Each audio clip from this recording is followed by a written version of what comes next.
अयो रामा, कुछ लोगों को बहुत हैंडसम बीमारी लग गई है दोस्त देखने का। कसम है भगवा की, अगर आपने इस वीडियो को बिना स्किप किए कंटिन्यू देखा तो मैं गारंटी देता हूँ कि ये वीडियो आपकी ज़िंदगी में 4 चांद ला के पटक देगा भाई साहब। तो जो व्यक्ति माता पिता की दोस्त देखता है उसमें कभी भी बरकत नहीं होती। संभव है अगर व्यक्ति खतरनाक पैसे वाला हो, लेकिन फिर भी उसकी आध्यात्मिक उन्नति कभी नहीं होती है। अर्थात माता पिता के दोस्त नहीं देखने चाहिए। उनका उपकार तो भूल ही कैसे सकते हैं, जिस किसी ने पानी पिलाई हो, किसी ने चाय पिलाई हो, किसी ने खाना खिलाया हो, राइट। जब हम उनका उपकार नहीं भूलते तो फिर हम अपने माता पिता का उपकार कैसे भुला सकते हैं। अर्थात अपने माता पिता का उपकार मानना चाहिए।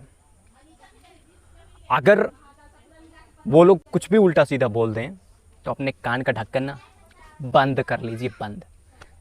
या फिर उनकी बात को बुरा मत मानिए, उनकी बात पर ध्यान मत लीजिए। क्या फ़र्क पड़ता है अगर वो कुछ भी उल्टा सीधा बोल दें, वो तो बड़े हैं ना। क्या आपको भी उल्टा सीधा चिपका देना चाहिए? नहीं।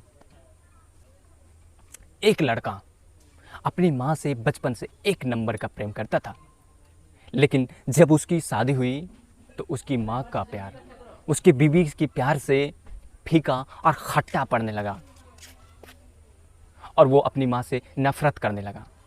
और एक दिन ऐसा आया कि उसकी माँ का हर एक बात उसको करेले की तरह कड़वी लगने लगी। माँ की ममता होती है, बच्चों का प्यार दुलार, वो तो आप सब जानते हैं, हर चीज़ का ख्याल रखना, राइट। एक दिन लड़का गुस्से में आकर अपनी माँ से बोला कि मैं आपका एहसान और कर्ज से मुक्ति पाना चाहता हूँ, बस बहुत हो गया, मैं परेशान हो गया हूँ आपसे। जब माँ को ये बात दिल पे बिल्कुल तीर की तरह धच्च से लगी ना, तो वो अपने बेटे से अपना सारा कर्ज उतारने को तैयार हो गई। पहला दिन जब लड़का सो रहा था अपने बिस्तर पे, तो उसकी माँ उसके बिस्तर पे एक बाल्टी ला करके पानी उसके बिस्तर पे डाल दिया। लेकिन नींद बहुत गहरी थी, बिल्कुल सांड जैसे सो रहा था, उठा नहीं जा रहा था। लेकिन जब पानी पूरे बिस्तर पर फैला ना, तो वह बिल्कुल झड़ाक से उठा और उसका दिमाग बिल्कुल सुनामी की तरह भड़क गया भाई साहब। और अपनी माँ से बोला कि ये क्या बदतमीजी है।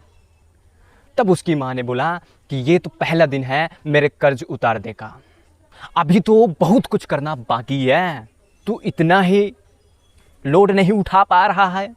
याद कर छुछुंदर, जब मैंने तुझे अपने कोख में 9 महीने रखा था तो मुझे कितना दर्द महसूस होता था। जब तू मेरे कोख से डाउनलोड हो रहा था तो मुझे 57 डेल का दर्द हुआ था। महसूस कर, याद कर वो दिन। क्योंकि हर एक नॉर्मल व्यक्ति को ऊपर जाने के लिए, स्वर्ग में जाने के लिए भाई साहब, नरक में जाने के लिए 45 डेल की मात्र ज़रूरत होती है। इंसान डेट कर जाता है। समझ में आया ना। और जब तू बिस्तर पे पोती सूसू करता था तो मैंने बिस्तर पे कैसे सारी रात गुजारी थी, याद है तुझे?